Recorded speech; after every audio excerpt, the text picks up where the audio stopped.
starting with Campbell Hatton making his first appearance of the year following a very busy start to his professional career, which had seen him race out to 5 wins out of 5 in 2021. Ducker just catching and countering, and that's what he does tend to do. He looks for the return, even when he's under heavy sustained fire. And that's what Hatton will have to look out for, and Ducker's just turning with him as he lands that left hook under the elbow.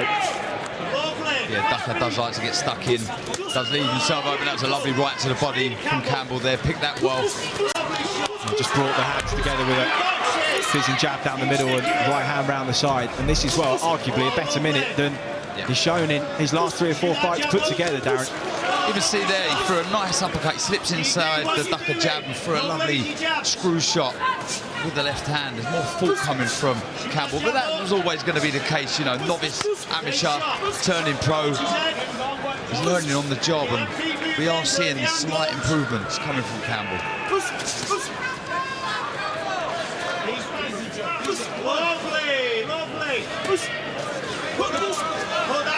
Moving a lot to his left though, Campbell. Good overhand right turn. And the legs of Joe Ducker are stiffen there, and Hatton piling on the pressure, just creates the angle, goes downstairs looking to open him up to the head again. Ducker battles back, tries to find himself some space, does so. Yeah, it was a beautiful right hand over the top of the lazy jab of Ducker. He's doing well covering up though. He's moving, but he's under pressure. Trying to feint with the upper body, just keep that head off centre line, avoid taking another one clean, and try and let himself recover, but he walked into another one there, just shuts the space down, tries to get himself safe. Yeah, he's fighting around range with that right hand, doesn't he? Oh, and again, right hand just comes around the side. Joe Ducker in real trouble, still a minute to go. The referee just having a look at him here as Hatton piles on the pressure. Just let him out the side door there, though. All the time in the world. Just saying, all the time in the world. It's the variation, Chris. It's brilliant. The shots are coming in from all angles, head and body.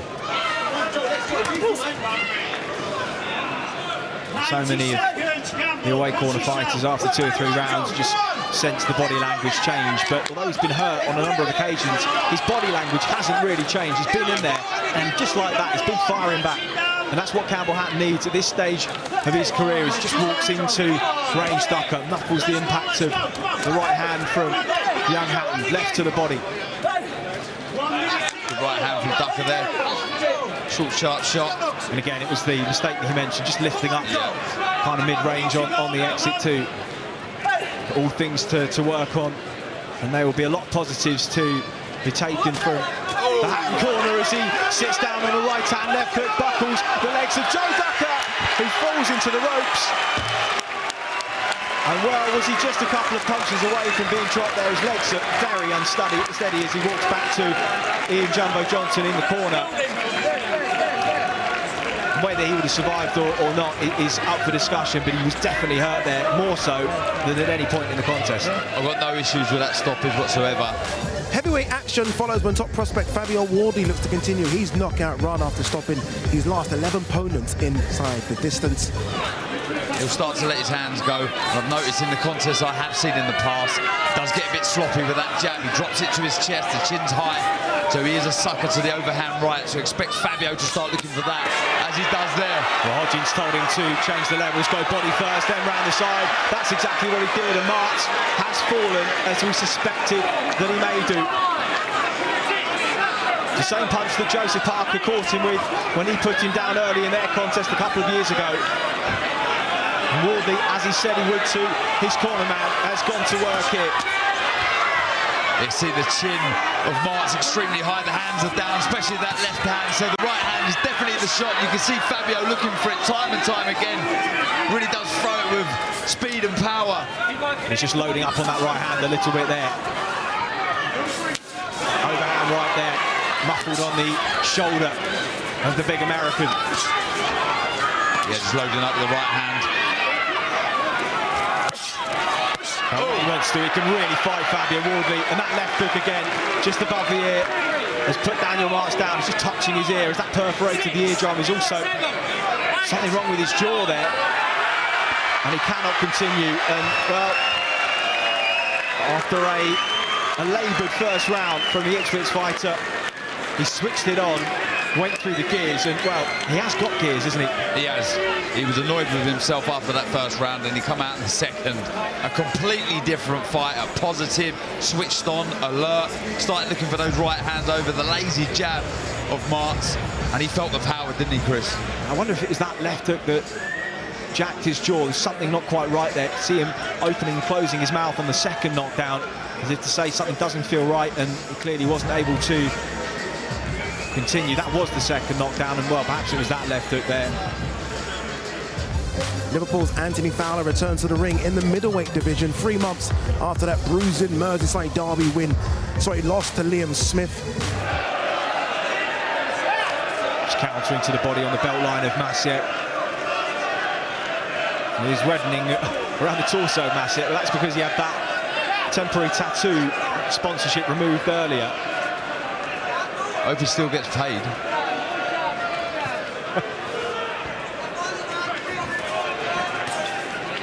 Hope it wasn't a sponsorship from a tattoo parlour. Fowler just trying to dig to the body as Maciek just punches over in close range, lands a short chopping right round the side. Fowler hangs on. Got to keep that left hand up, Fowler. Just caught pouring with the jab. Got caught over the top of that right hand. He's taken a couple of shots from Maciek now, so he must feel that he can take the power from the Polish fighter, but he's got to stay switched on. See it there, just pouring down with the jab afterwards.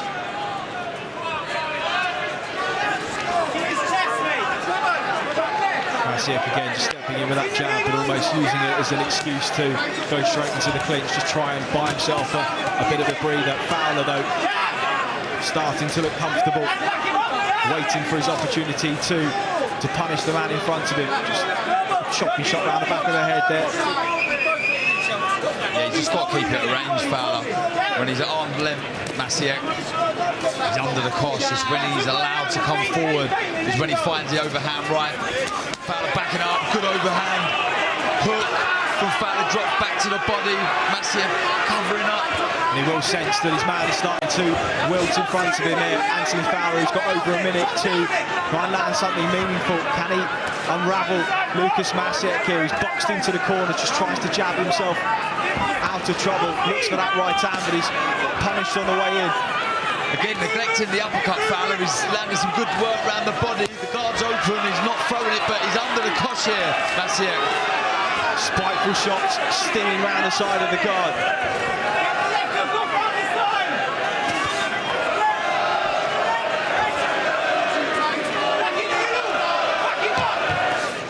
But he'll have to G his man up because Maciek is having to dig deep here. And it's been less about skill in the last 2 or 3 rounds and more about will and conditioning, and he's having to dig in as Fowler, pressure going through the gears.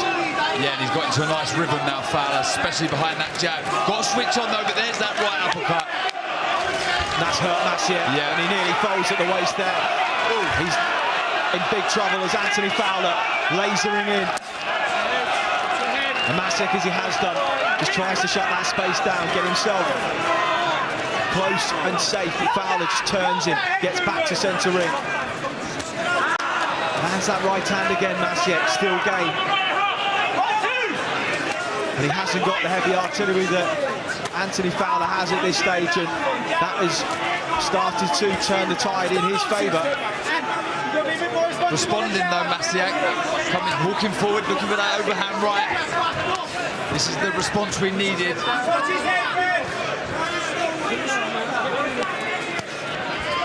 Oh, spiteful, long, raking right hand to the body from Fowler. Just steps off his man.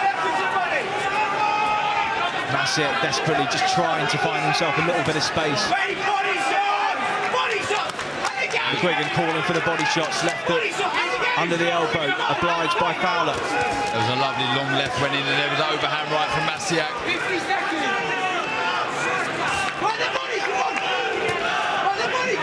Well, in terms of her first workout in the middleweight division, it's been absolutely perfect. Yeah.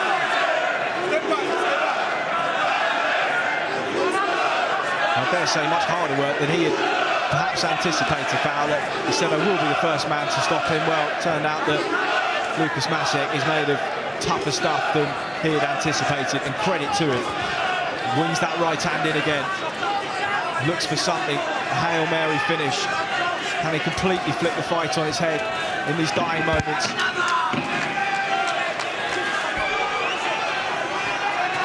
Credit to him for trying, but Anthony Fowler in control here as the seconds tick down towards the end of the round. Well, Fowler's just looked at us and was barely out of breath, and that was a high-paced contest. Ladies and gentlemen, after 10 rounds of boxing, we go to the judges' scorecards. The totals are: Michael Alexander has it 99-93. Lee Every 99-92, and John Latham has it 99-91. All for your winner by unanimous decision from Liverpool, Merseyside, England, the Machine, Anthony Fowler. Then it's European title action as Jordan Gill takes on the very experienced French featherweight champion Karim Gurfee. Gill trying to get to work behind that left hand. It's been so potent for him in his professional career so far, but this is the biggest stage. Good left hook from Gurfee inside the first half a minute or so. Gill started out with the jab and a good left hook there. It won't be hard to find Gurfee, but he's got to be careful of Gurfee will always come back for the counter. He'll try to catch him and counter just like that. Good left hook from Gurfee. Smart single shots from Gurfee so far in the first minute of the contest. Warning signs already for Jordan Gill.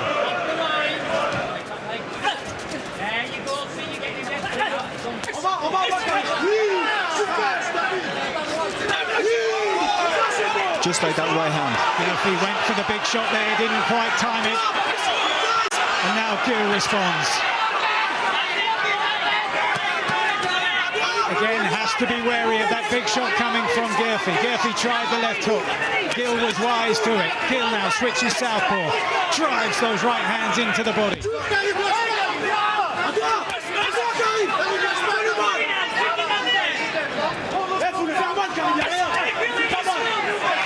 Going to pick his punches here, Gill, because Gurfee is trying to tire him out at this stage.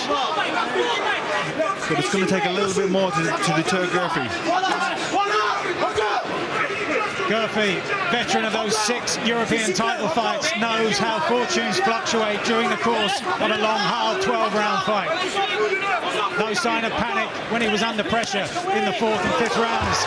Good shot by Gurfee. 1-2 left hook. When he throws the right hand, he always comes back with the left hook.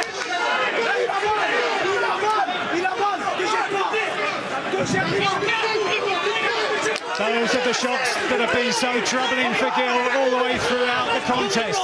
Just over 20 seconds to go and he has to hold on now. Gurfee senses a quick finish here.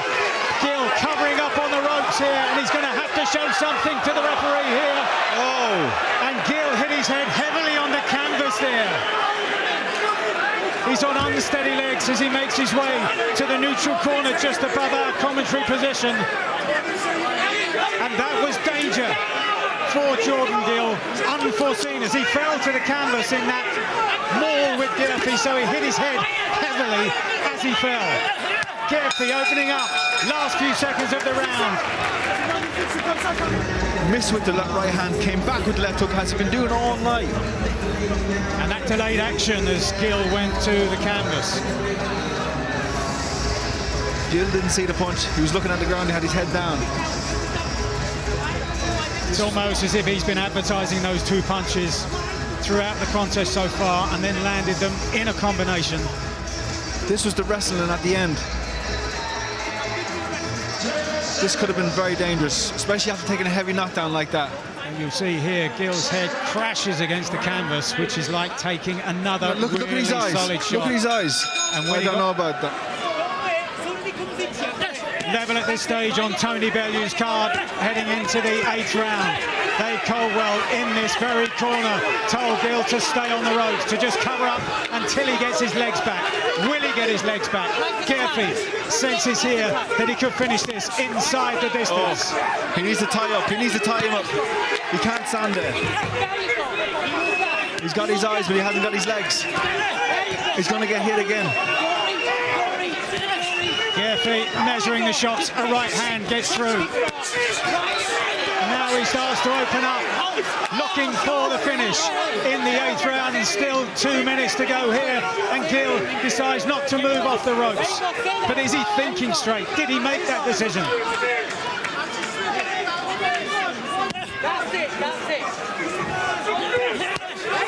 This is very dangerous tactics from standing on the ropes like that. I know he's got his eyes, he's got the upper body movement. It just takes an experienced fighter like Gurfee just to pick the right one. Good right hand from Gill. Now he's got to try somehow to follow up that shot.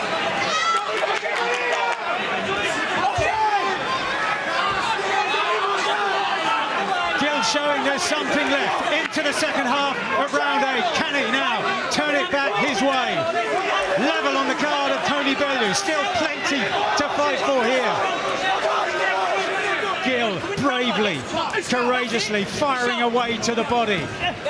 But it doesn't seem as if there's much else left from Gill. Now suddenly he finds some fire from within, digs deep into those reserves. Only these men know where they have to go at this stage of a fight as brutal as this has become for Gill. He tries to sway on the ropes, still tries to find a home for those body shots. Last few seconds of the 9th.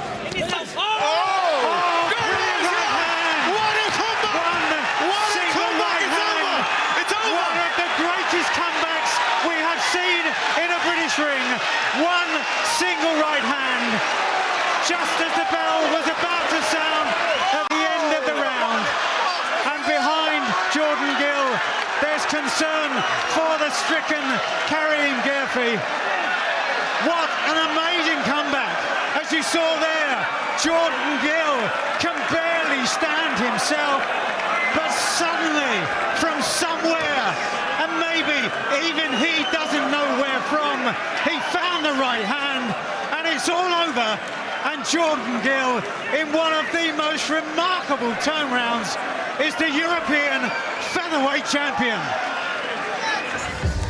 And no messing about at all for Olympic champion Gill Yafai as he jumped straight into the professional ranks for a 10-round bout against Mexicans Carlos Vader Bautista.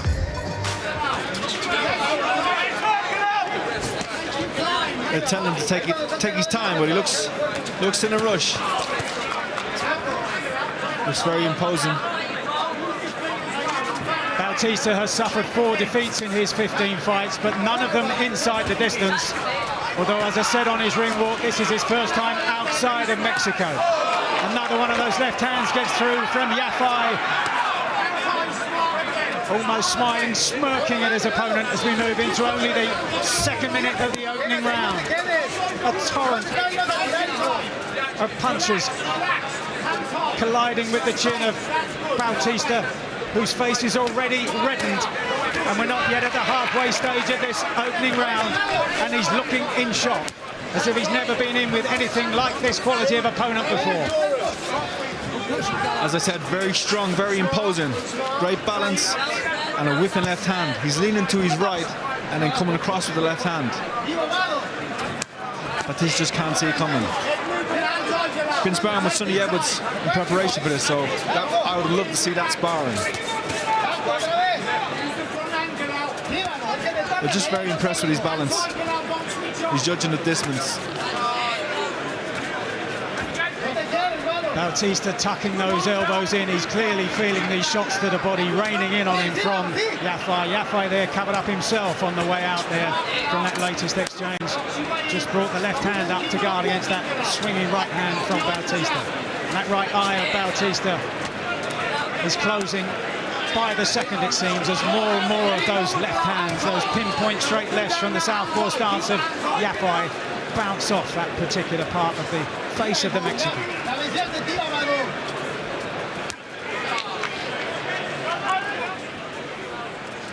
Then look for the uppercut up the middle again. We're into the 5th round, and he has travelled this far in his amateur career as Yafai in the World Series of Boxing, which was a kind of a hybrid event between the amateur and professional ranks over 5 rounds. and said that suited him every bit as much as the 3-round journey of the Olympic Games and World Championships and other big multi-nations events. Still Bautista trying to fire back, but finally the resistance is broken and he goes down with a minute to go, and I think the trainer is ready in the corner. Sergio Cazares with the towel. The trainer wants it to be called off. Yafai is pointing to the corner, and now the referee takes the instruction from the corner, and it is all over. With about a minute to go in the 5th round, Yafai on the front foot from the beginning, landing punishing shots all the way through the contest, and a mightily impressive start to the professional career of the latest fighting Yafai. Well, just one defeat between them. Okolie's impressive knockout percentage there at the bottom includes 5 straight wins inside the distance since linking up with Shane McGuigan, and he's odds on to win by the short route again here tonight. Slipping into the southpaw stance inside the first minute of the fight.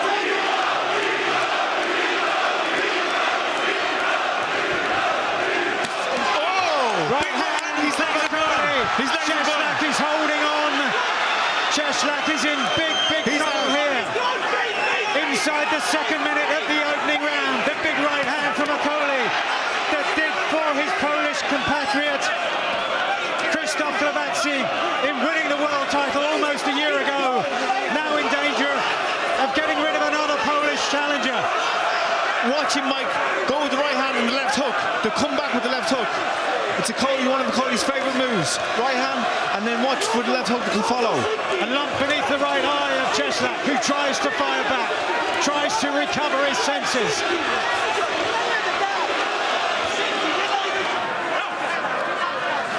Coley having to work harder for his successes here than in either of his previous 2 world title fights.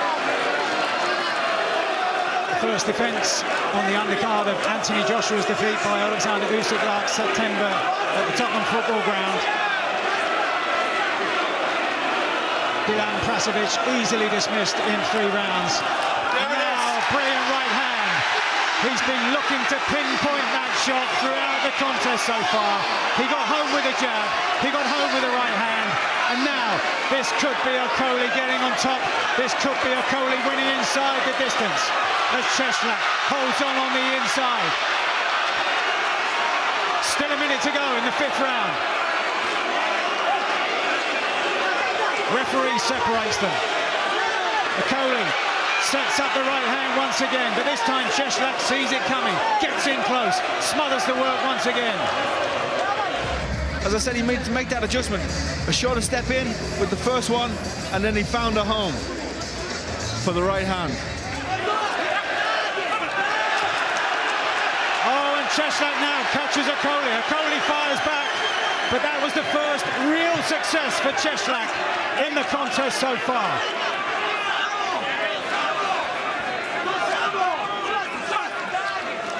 And what will the effect be on Okolie? Being made to think, being made to work for his openings all the way through. Will there be mental fatigue, inducing physical fatigue?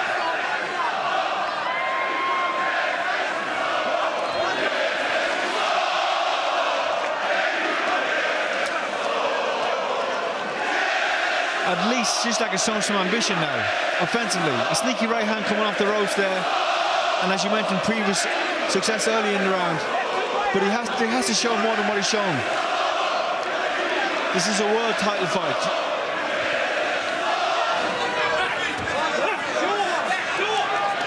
He'll look back at this and fathom ways in which he could have produced more openings, could have been more effective more often in the contest, having been on top in the opening round and scoring a knockdown in the 5th. Good right hand, long-range right hand from Okolie.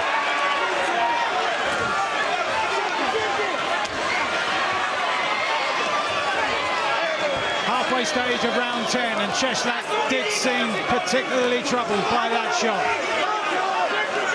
But he stays in range.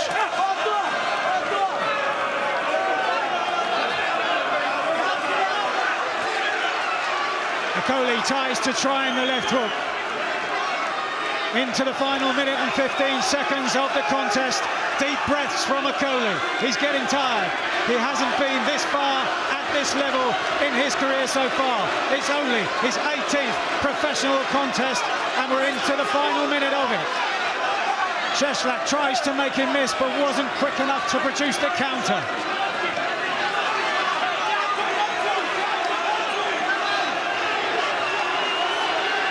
He's still looking for the knockout, Mike. Into the final 40 seconds. Can he ping over another one of those right hands? Cushioned by the glove of Cieslak as it was on its way through. Last half a minute then for Okolie. The dance is away. Tries to throw the left hand to the body. Cieslak has success with the right hand.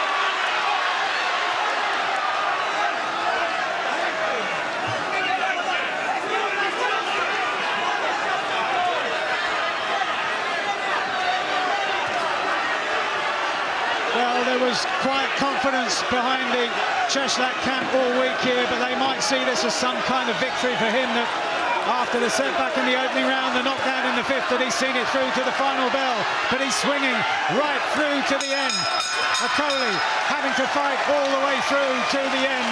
The 12th and final round, taking the distance for the first time as a world champion. And here are the totals. Bob Williams has it 117-110. Leszek Jankovic 116-111. And Bruce Kovacs has it 115-112. All for your winner by unanimous decision. And still the undefeated WBO Cruiserweight Champion of the World, Lawrence the